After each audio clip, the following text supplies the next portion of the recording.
Saludamos de inmediato al arzobispo de Lima, Carlos Castillo Matasoglio. Nos atiende a esta hora de la mañana. ¿Cómo estamos, señor? Bienvenido. Buenos días, ¿cómo están ustedes? Qué alegría escucharlas. Una vez nos hemos encontrado antes, ¿no? Claro que sí, y sobre todo en momentos tan críticos, arzobispo, cuando se ha conocido esta lista irregular de personas vacunadas y donde la Iglesia Católica no queda exenta, porque está también en la lista el nuncio apostólico Nicola Girasoli. ¿Cómo han tomado ustedes esta noticia, esta novedad en tiempos donde se necesita mucha empatía y mirar al otro?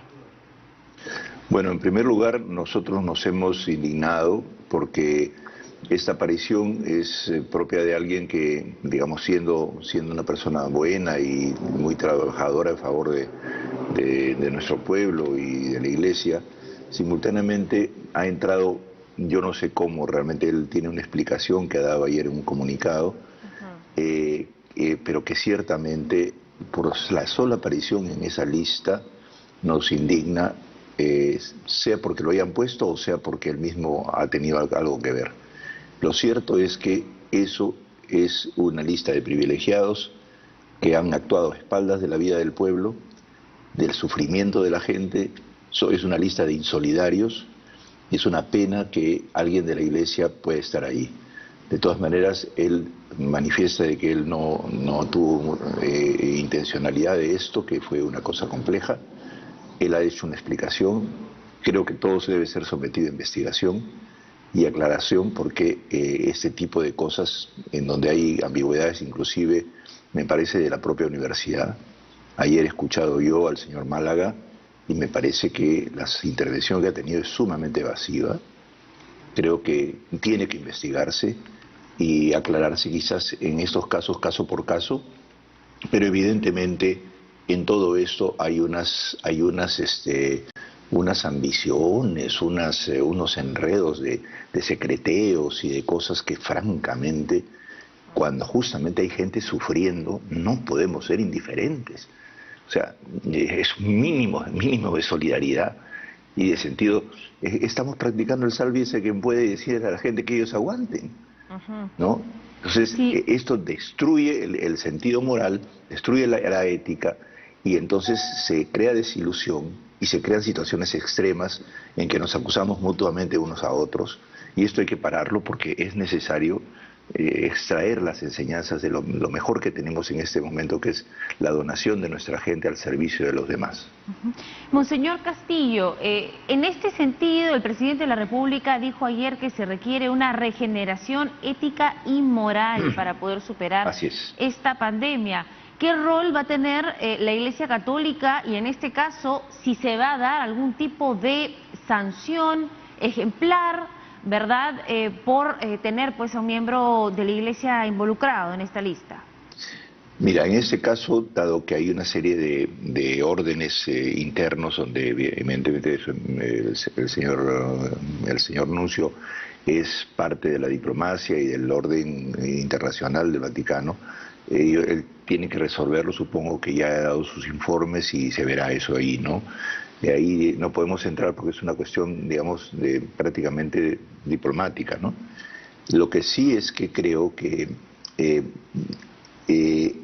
se resuelven las cosas con algunas sanciones que si estuvieran a nuestro alcance, si se trata de personas que están bajo nuestra dirección concreta, pero a la vez tenemos que tener un proceso de recapacitación, ¿me entiendes? Es que es una cosa tan dura que en nuestro país un grupo de personas actúen como niños, sálvese quien pueda, cada uno a la suya, y se repartan cosas, ¿no? Y con una ambigüedad tremenda y con grupos que lo fomentan. Yo siento que ayer la ambigüedad de las declaraciones es trágica, ¿no? Todo es normal, no pasa nada, no puede ser. Entonces nosotros hay un mínimo de madurez, de seriedad que implica el tomar la responsabilidad y por lo menos decir perdón, ¿no? Yo creo que es una de las cosas más importantes, y no un perdón así un poquito para pasar piola, ¿no? Sino un perdón que sabe reconocer y que tenemos que ver la manera de reparar en actitudes y en formas de trabajar y de organizarse. ¿Qué mensaje le da la ciudadanía, monseñor? ¿Qué mensaje le da la ciudadanía en medio de este mensaje y necesidad de regeneración ética, pero sobre todo de decepción en decepción? Porque tenemos un nivel de aprobación institucional y a las autoridades bajo, y ahora tenemos este escándalo que desmoraliza totalmente. Mira, mi mensaje mayor es que entremos todos activamente en un proceso de conciencia junto con la investigación que se haga. Y ese problema, esa actitud de conciencia significa decidir y discernir bien quiénes como personas y como líderes son gente recta que puede actuar y ahí no importa que la ideología, el pensamiento, lo que pasa es que las personas sean confiables.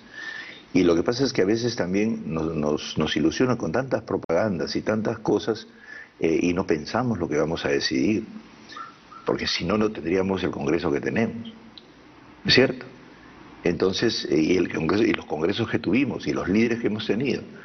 Entonces, y es muy fácil engañar a las personas, porque es difícil la política, pero es una cosa importante. El Papa habla de la necesidad de una nueva política, una mejor política, ¿no?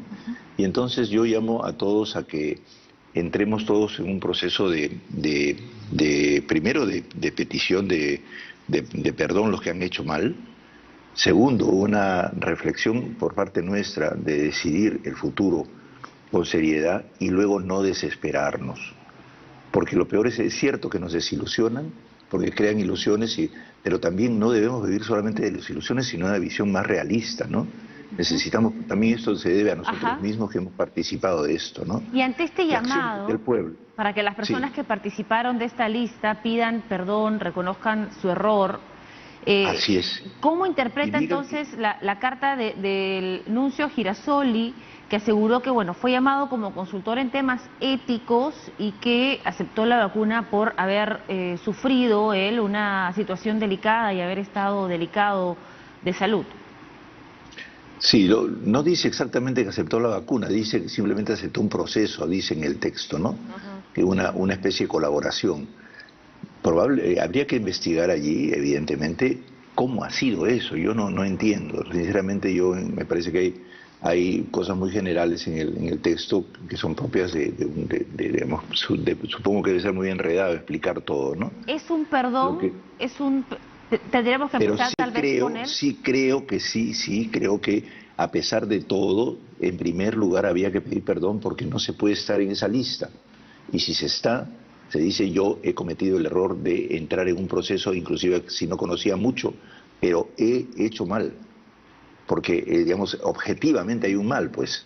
No es solamente subjetivo, no es que yo me equivoqué también, puede ser que haya habido un enredo, hay personas ahí, hay hasta un chofer, me parece, que el pobrecito lo han metido ahí, en fin, pero en todo caso, lo más importante es que si estoy en una lista, yo digo, yo no he querido hacer mal, pero en fin, soy parte de esto y voy a contar cómo sucedió y qué cosa es lo que pasó para que se investigue bien.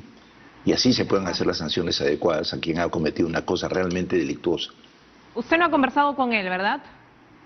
He cruzado unas palabras porque le manifesté mi diferencia, mi indignación. ¿Y él qué le dijo? Luego, digamos, simplemente la explicación que está allí, que no me ha dado mayores detalles, entonces me parecía que era conveniente decir que yo creo que es insuficiente, se necesita más, pero eso evidentemente ya es consecuencia eso tiene que entrar en una investigación, porque claro, a nivel supongo que en las declaraciones es muy complejo explicar todo un proceso de varios meses, ¿no? Pero en fin, yo creo que lo que importa es que en la investigación entren y todos sean investigados.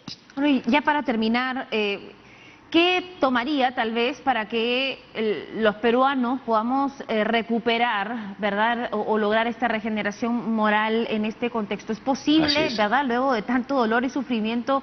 Porque esta situación es el reflejo de lo que hemos estado viendo en toda la pandemia. Quienes tienen privilegios acceden a oxígeno, quienes tienen privilegios acceden a una cama, quienes tienen privilegios acceden a una vacuna. ¿Cómo salimos moralmente de esto? Mira, el punto de partida es el reconocimiento de los males que tenemos y la aceptación de que hemos hecho mal y identificar el mal que hemos hecho. eso nos da una base, nos pinta que somos frágiles en tal o cual punto o somos unos avesados en tal o cual punto. De ahí se puede comenzar, pero cuando uno encubre, no puede comenzar nada nuevo, porque todo comienza con una especie de ilusión, de fantasía, ¿me entiendes? No se puede construir una regeneración verdaderamente humana y moral y ética para el país si es que no parte de la realidad de nuestro mal cometido. En ese sentido, yo creo que lo que podemos hacer es, por una parte, recoger como ejemplo quienes, por ejemplo, obran tan bien, que dan su vida y se niegan a sí mismos por los demás. Es una buena manera de ver cómo reconocen al otro, cómo se conocen ellos mismos como un don gratuito que sirve a la gente y luego entran en comunicación y desarrollan solidaridad. Ellos son el ejemplo y ellos son en los que tenemos que creer, en esa gente que ha comprobado su entrega generosa. Y a la vez con eso hay que hacer lo que dice Vallejo, reconocer nuestra culpabilidad y buscar, ¿no?, pedir a no sé quién perdón, y luego, como dice él también, hacerle pedacitos de pan fresco aquí en el horno de mi corazón. O sea, generar en nosotros, ¿no? Todos mis huesos son ajenos, yo tal vez los robé, dice de Vallejo. Yo vine a darme acaso lo que estuvo preparado para otro, vacunas preparadas para otros. Y tal vez si yo no hubiera nacido otro pobre tomar este café, yo soy un mal ladrón, ¿a dónde iré? Reconoce cómo nosotros de alguna manera tenemos una deuda con los demás. Así es, partimos de eso. Y tenemos nuestra tradición, la tradición del Perú es de gente que nos marcó justamente porque eran gente buena, gente valiosa, gente capaz de enfrentarse a sí misma.